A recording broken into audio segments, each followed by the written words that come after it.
हाय मैं YouTube family. आज मैं आपको तुलसी माँ की कथा सुनाती हूँ। देखिए कार्तिक मास में माता रानी की कैसी कथा है, आप सुनिए।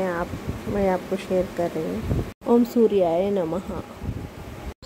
तुलसी माता की सुंदर कहानी सुनाएंगे। एक समय की बात है, एक गांव में एक बुढ़िया माई रहती थी। गांव की सभी औरतें रोज तुलसी माता को सींचने जाती। सब तो सींच कर आ जाती, परंतु बुढ़िया माई सींचती और कहती, हे तुलसी माता, सबकी दादा, मैं तेरा बिरला सींचती हूँ, मुझे बहू दे, पीले रंग की धोती दे, मीठा मीठा घास दे, बैकुंठ में वास दे, चटक की चाल दे, 11 का दिन दे और कृष्ण का कंधा दे। तब तुलसी माता यह बात सुनकर सूखने लगी, तो भगवान ने पूछा, हे तुलसी, तुम क्यों सूख रही हो? तुलसी माता ने कहा, मेरे मन की मत पूछो। तो भगवान ने कहा, अगर मैं ये बात नहीं पूछूंगा तो कौन पूछेगा? तो तुलसी माता ने कहा, एक बुढ़िया रोज आती है और यही बात कह जाती है, परंतु मैं सब बात तो पूरी कर दूंगी, लेकिन कृष्ण का कंधा कहाँ से दूंगी?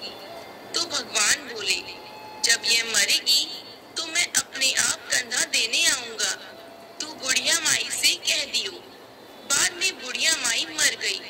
सारे गांव वाले इकट्ठे हो गए और बुढ़िया को ले जाने लगे, तो वह इतनी भारी हो गई कि किसी से नहीं उठी।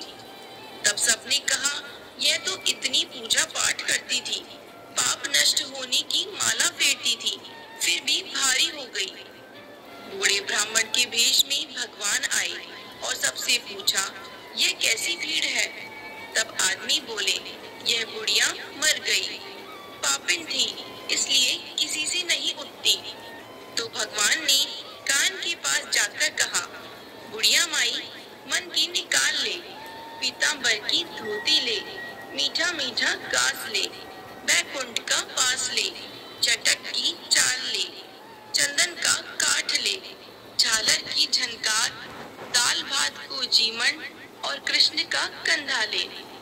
फिर यह बात सुनकर बुढ़िया माई हल्की हो गई। भगवान जी अपने कंधे पर ले गए और उसे मुक्ति मिल गई। हे तुलसी माता, जैसी उसकी मुक्ति करी वैसी हमारी भी करना, और जैसे भगवान ने कंधा उसको दिया वैसा हमें भी देना। बोलो तुलसा महारानी की जय हो।